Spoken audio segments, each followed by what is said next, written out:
आइए सुनिए, देखिए, समझिए सनातन सत्य। जैसी दृष्टि वैसी सृष्टि, दृष्टि विज्ञान। कुदरत, कुदरती रचना एवं कुदरत के कानून से शाश्वत सुख की प्राप्ति। जोधपुर के परम पूज्य महात्मा उपासक प्रोफेसर डॉक्टर सोहन राज तातेड़ के निर्देशन में सनातन सत्य। जैसी दृष्टि वैसी सृष्टि, दृष्टि विज्ञान।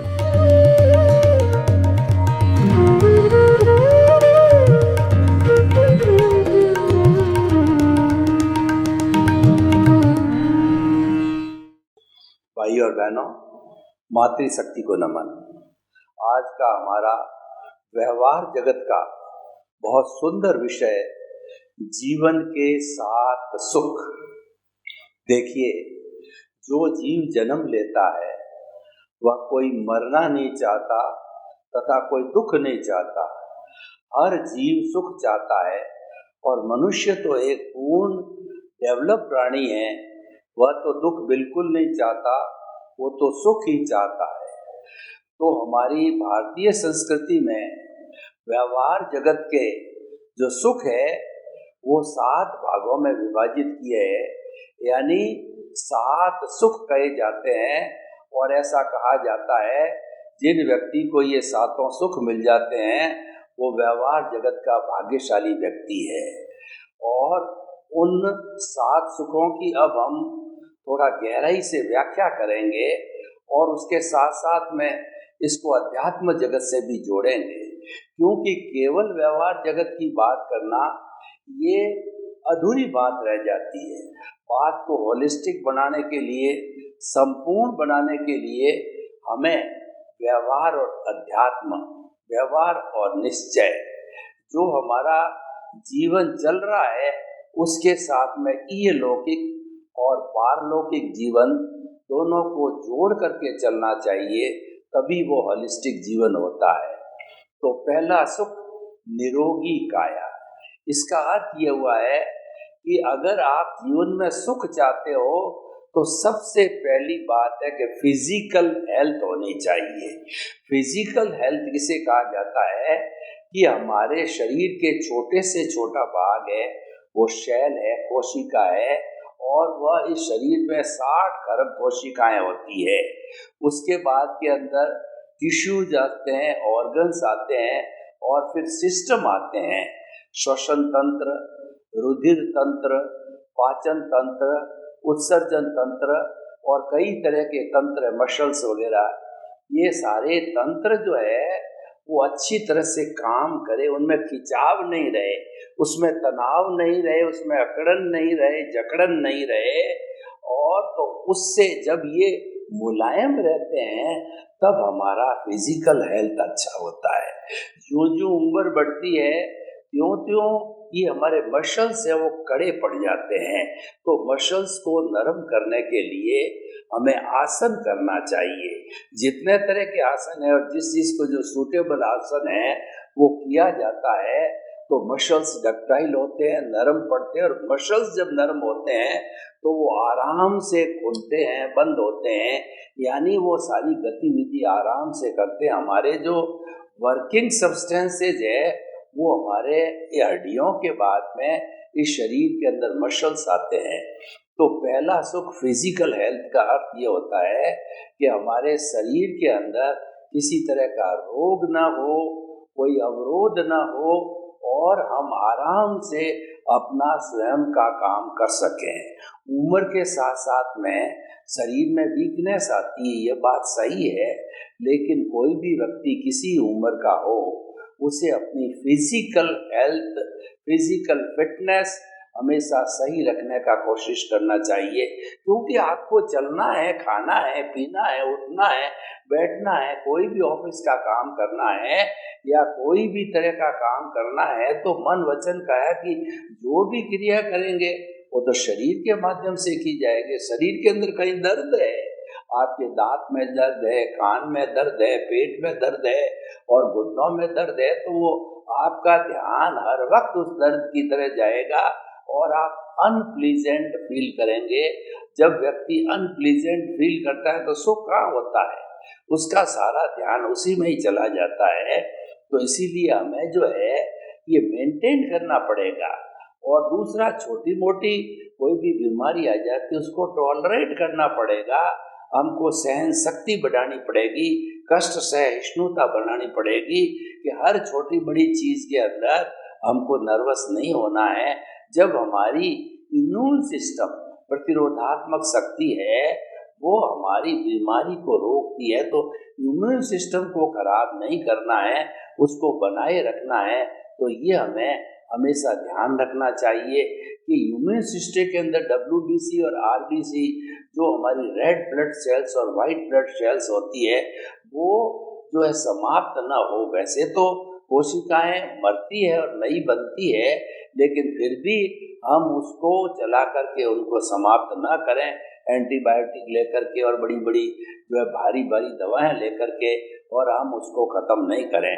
तो इस तरीके से जिसका शारीरिक स्वास्थ्य सही है, तो पहला सुख निरोगी काया, वो अपने आप को सुखी फील करता है, अच्छा खा सकता है, पी सकता है, ऋतु के अनुसार भोजन कर सकता है, वॉकिंग कर सकता है, और किसी से वार्तालाप कर सकता है। अब जैसे मैं आपको प्रवचन देता हूँ, तो अगर मेरी फिजिकल हेल्थ सही है तो मेरा सारी अटेंशन जो है वो लेक्चर डिलीवर करने में होगी। तो इस तरीके से व्यक्ति का पहला सुख है वो निरोगी काया। और शरीर स्वस्थ नहीं है, आपके पास में सारे साधन है, आपके पास में ज्ञान है, आपके पास में सारी बाहरी सुविधाएं सब उपलब्ध है, आपके मकान है, कार है, बंगला है, लेकिन आप अगर बीमार हो, आपका स्वास्थ्य अच्छा नहीं, तो किस काम के, वो आपको अच्छे भी नहीं लगेंगे।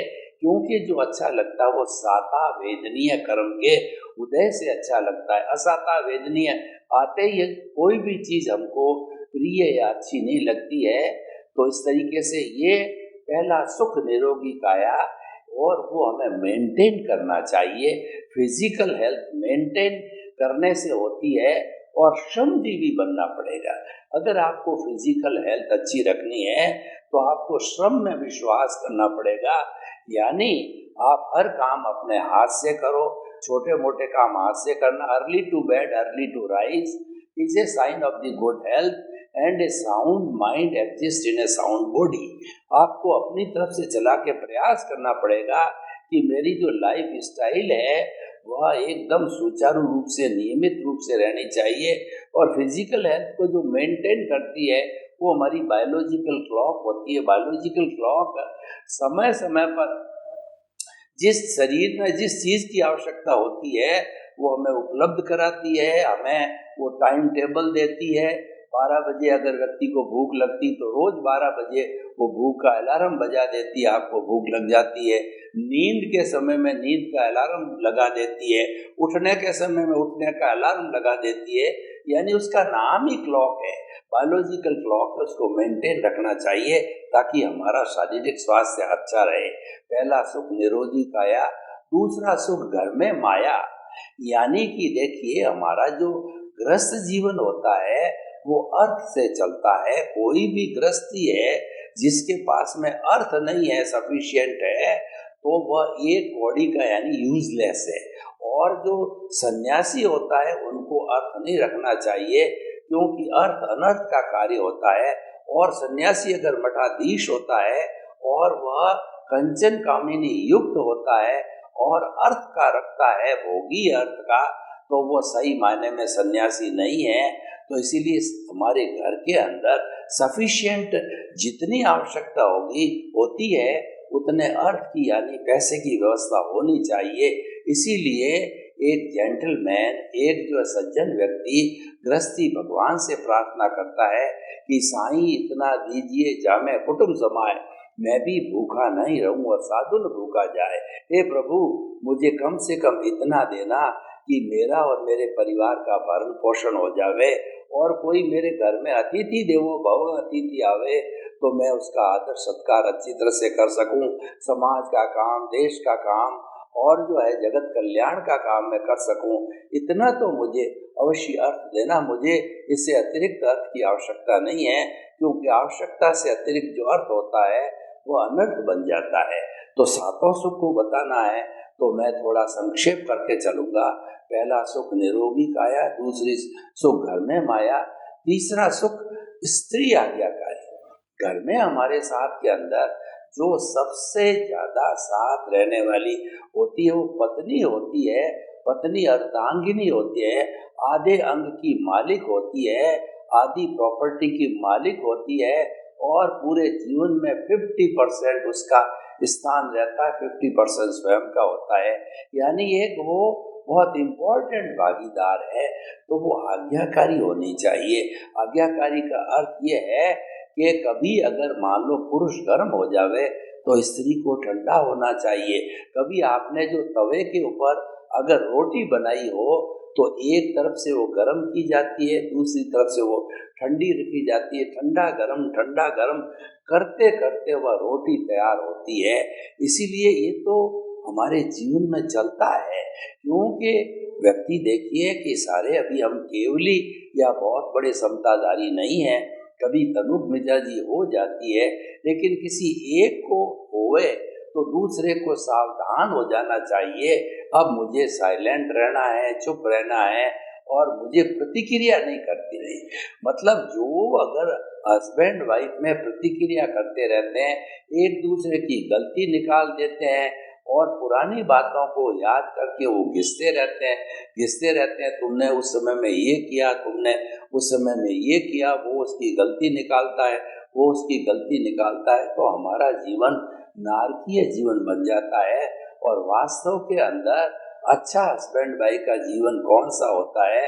50-50 का जीवन होता है कि दोनों 50% एक दूसरे को सम्मान दे, कोई चीज गोपनीय न रखे, एक दूसरे की सेवा करे, एक दूसरे को बात माने, और एक दूसरा सामंजस्यपूर्ण तरीके से वो चले जाए, क्योंकि जीवन भर साथ निकालना होता है।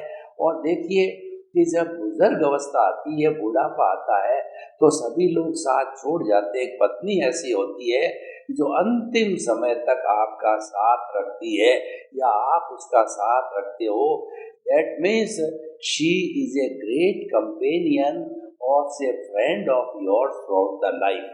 तो इसीलिए friend in need is in friend in deed, तो वास्तव में एक सच्चा मित्र होती है, तो हमें उसका ख्याल रखना चाहिए।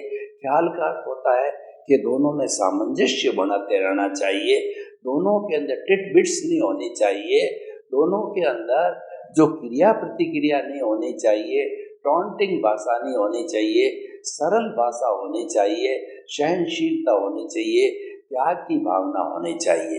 पहला सुख निरोगी काया, दूसरा सुख घर में माया, तीसरा सुख स्त्री आज्ञाकारी, चौथा सुख संतान आज्ञाकारी। व्यक्ति के जो भी 2 या 3 बच्चे होते हैं, लड़का लड़की होते हैं, कोई भी उसके बच्चे होते हैं, वो आज्ञाकारी होने चाहिए। आज्ञाकारी का अर्थ यह है कि माता पिता को उचित समाधि पहुंचावे। माता पिता जो कोई भी उसको कहे कि ये काम कर लो, वह करने वाला होना चाहिए, लिंगर होन करने वाला या नहीं करने वाला होना चाहिए, नहीं पितृभक्त होना चाहिए।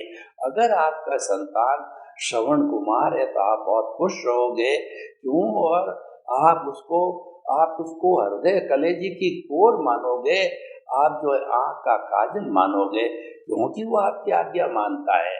भगवान राम देखिए, दशरथ के कितने प्रिय पुत्र थे, उनके वियोग में चले गए कि उनको शाप लगा हुआ था कि श्रवण कुमार के माता पिता को उन्होंने तीर से मारा, तो उन्होंने श्राप दिया था कि जिस तरीके से हम तड़प तड़प कर मर रहे हैं, तुम भी अपने पुत्र के वियोग में मरोगे। बहुत आज्ञाकारी पुत्र अपना, और पिताजी की चित समाधि पहुंचाने के लिए कैकेयी के द्वारा मांगे हुए वरदान को साकार करने के लिए 14 वर्ष का वनवास में चले गए।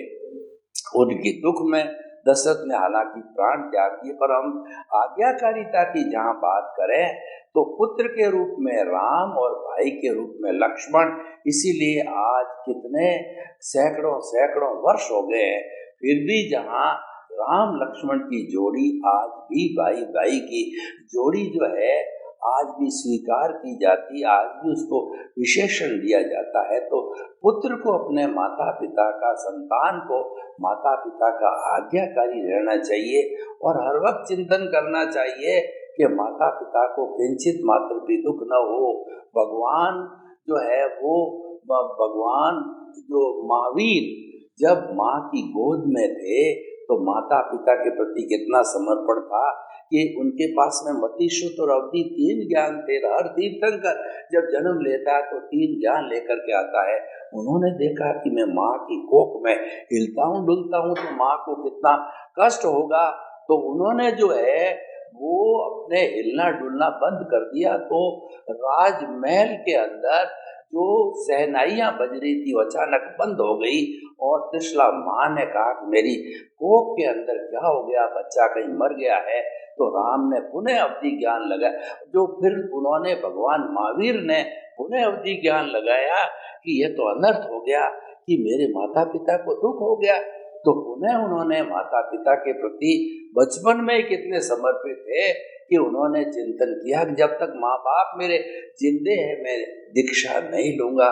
और 28 वर्ष की उम्र में माता पिता चले गए। उसके बाद में 2 वर्ष तक भाई नंदीवर्धन की मनवार पे रुके। 30 वर्ष के अंदर उन्होंने दीक्षा ली। तो हम ये कहना चाहते हैं, अगर संतान आज्ञाकारी होती है, संतान माता पिता को चित्त समाधि पहुंचाता है, माता पिता की बात मानता है और माता पिता को कष्ट न हो इसका ध्यान रखता है, तो ये बहुत बड़ा सुख होता है। तो पहला सुख निरोगी काया, दूसरा सुख घर में माया, तीसरा सुख स्त्री आज्ञाकारी, चौथा सुख संतान आज्ञाकारी और 5वां सुख है कि घर में बासो। घर में बासों का मतलब अगर आप सीनियर सिटीजन हैं, आपके बेटे हो गए हैं, पोते हो गए हैं, बहुएं आ गई है, तो घर में आपका वर्चस्व रहना चाहिए, आपकी घर में बात चलनी चाहिए।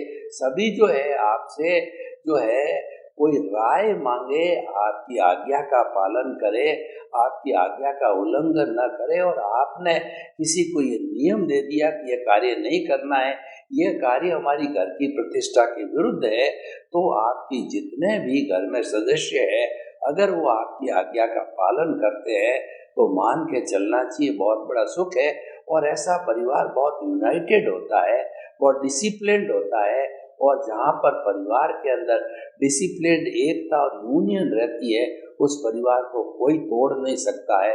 इसलिए घर में बासों का मतलब घर में आपकी चलनी चाहिए, घर में आपकी परामर्श को मानने वाला चाहिए।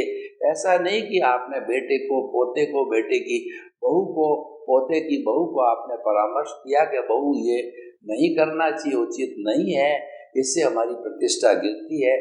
लेकिन वो परवाही नहीं करे, अपने मन मर्जी से करे। हर सदस्य अगर मन मर्जी से करने लग जाएगा तो घर बिखर जाता है, अनुशासन नहीं रहता है। और माता पिता जो होते हैं वो तो एक अम्ब्रेला की तरह काम करते हैं। घर में एक जीते जागते भगवान है, वो भगवान की मूर्ति के समान है, तो उनकी बात का तो पालन करना ही चाहिए। तो इसीलिए घर में बासो मतलब घर में आपकी चलना चाहिए। पहला सुख निरोगी काया, दूसरा सुख घर में माया, तीसरा सुख स्त्री आज्ञाकारी, चौथा सुख संतान आज्ञाकारी, 5वां सुख घर में बासो और 6ठा सुख है राज में बासो। जो अंतिम 7वां जो है वो हमारा अध्यात्म का विषय है कि धर्म में वासों का अर्थ ये है कि मनुष्य जीवन सर्वश्रेष्ठ जीवन है, इससे बढ़कर के कोई जीवन नहीं है। स्वयं देवता भी लालायित रहते हैं कि अब जो कि मुक्ति में जाने वाले होते हैं और अच्छी धार्मिक क्रिया करने के कारण जो है वो देवलोक के अंदर उनका जन्म होता है, तो वो तरसते हैं कि हम कब मनुष्य जन्म लेवें और जन्म लेकर के और अपने कर्मों को खपा करके हम जो सिद्ध बुद्ध मुक्त बने, क्योंकि मुक्ति में केवल मनुष्य ही जा सकता है। इसीलिए मनुष्य जीवन सर्वश्रेष्ठ होने के कारण 4 बातें मनुष्य जीवन की दुर्लभ बताई है। मनुष्य का जीवन का मिलना दुर्लभ, और जो ईश्वर की वाणी सुनने का अवसर मिलना दुर्लभ, ईश्वर की वाणी में विश्वास होना दुर्लभ, ईश्वर की वाणी को आत्मसात करना, जीवन में उतारना अति दुर्लभ। ये चारों बातें जिसको मिल जाती उसको धर्म में वासा हो जाता है और करना चाहिए। और देखिए कई लोग तो ये कहते हैं अभी तो युवा हैं, अभी तो बच्चे हैं और अभी तो जो है हमारी शादी हुई, अभी तो हम प्रौढ़ है और अभी तो हम सेवा कर रहे हैं, हमें जो रिटायरमेंट के बाद में हम धर्म करेंगे, ये कॉन्सेप्ट अलग है। क्योंकि धर्म होता है वो धार्यति थी धर्म, हर क्षण धर्म जो है धारण करना चाहिए। वस्तु सहाओ धर्म, वस्तु के स्वभाव को धर्म कहते हैं। हमारी आत्मा का स्वभाव धर्म है, हमारी आत्मा का स्वभाव आनंद है, ज्ञान है, दर्शन है और यही धर्म है।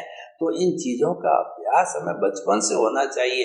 और अगर आप लेना चाहो तो स्कूल में भी खूब ज्ञान करवाया जाता है, विनयशीलता समझाई जाती है, बड़ों को सत्कार की बात समझाई जाती है, मूल्यों की बात समझाई जाती है, honesty is the best policy समझाई जाती है। और हमारे जो 5 महाव्रत है, अहिंसा, सत्य, चोरी, ब्रह्मचर्य और अपरिग्रह, जो लाइफ स्टाइल है हमारी, वो समझाया जाता है।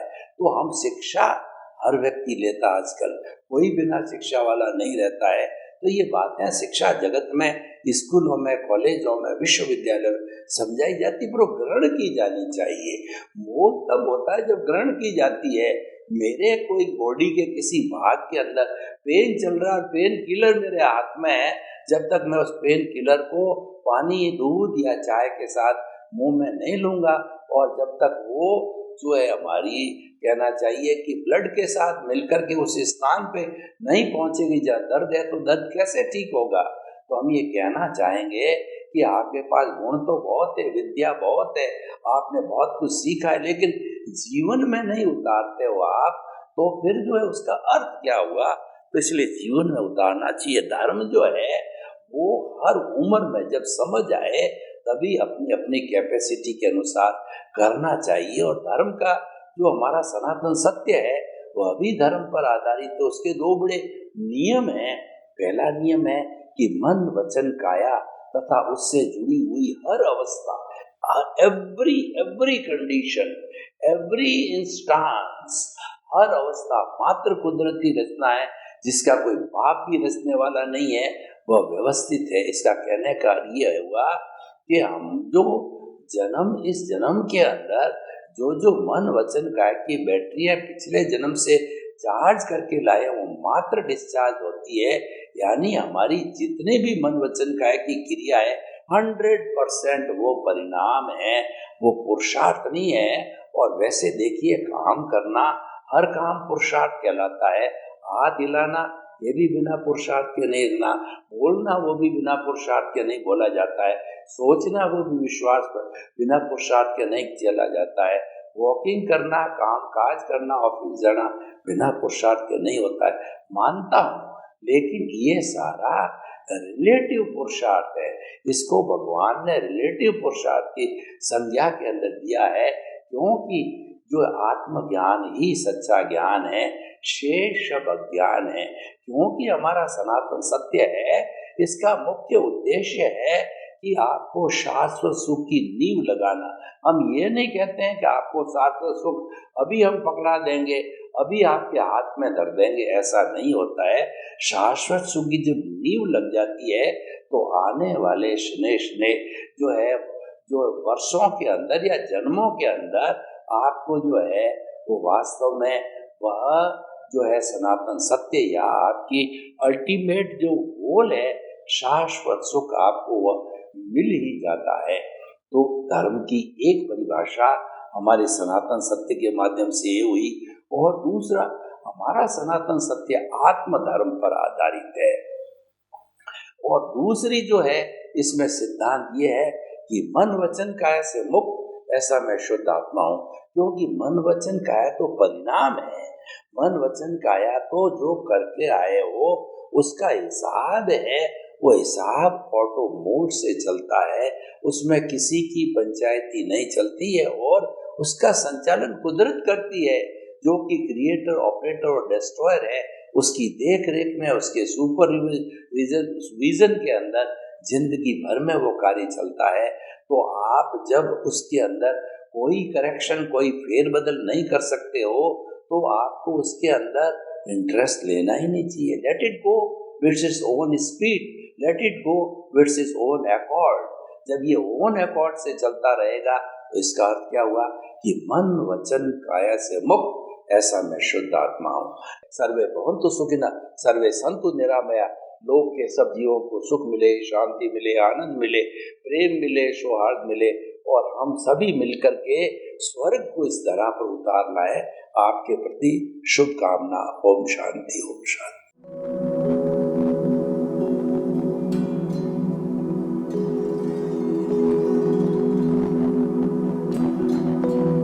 एक ऐसा अंतर्राष्ट्रीय ख्याति प्राप्त मानव जो गुरु प्रेरणा से पिछले 20 वर्षों से वानप्रस्थ जीवन जीते हुए 24 घंटे मानवता की सेवा में संलग्न है।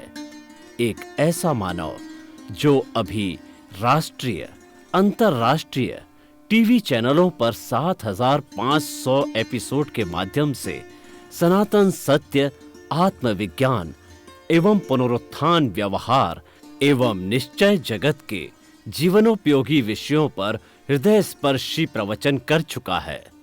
उस मानव का नाम है महात्मा उपासक प्रोफेसर डॉक्टर सोहन राज तातेड़। प्रोफेसर तातेड़ द्वारा योग, दर्शन, शिक्षा विषयों पर रचित पीएचडी स्तर के 250 शोध ग्रंथ भारत के 100 प्रतिष्ठित विश्वविद्यालयों में शोधार्थी पढ़ रहे हैं तथा वे सभी शोध ग्रंथ वहां की सेंट्रल लाइब्रेरियों में उपलब्ध हैं।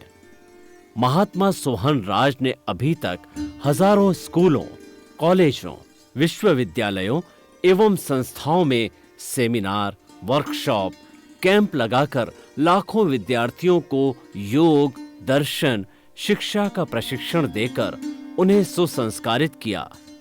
डॉक्टर तातेड़ ने भारतीय संस्कृति उत्थान के 4000 से अधिक समसामयिक विषयों पर आर्टिकल लिखकर ऑनलाइन जर्नल, पत्रिकाओं, वेबसाइट्स पर प्रकाशित किया, जिसका उपयोग लाखों पाठक कर रहे हैं। उपासक तातेड़ के 5000 से अधिक आज का सुविचार, आज का शुभ संदेश, आज का मंगल भावना योग आदि चिंतन websites, Twitter, blogger, Facebook, YouTube माध्यमों से लाखों लोग अपना जीवन निर्माण कर रहे हैं। मानवता के मसीहा ऐसे महामानव महात्मा सोहन राज तातेड़ के प्रोफाइल को अभी तक विश्व के 20 लाख दर्शक यूट्यूब पर, 12 लाख गूगल पर एवं लाखों दर्शक फेसबुक, ब्लॉगर, ट्विटर और इंस्टाग्राम पर देख चुके हैं।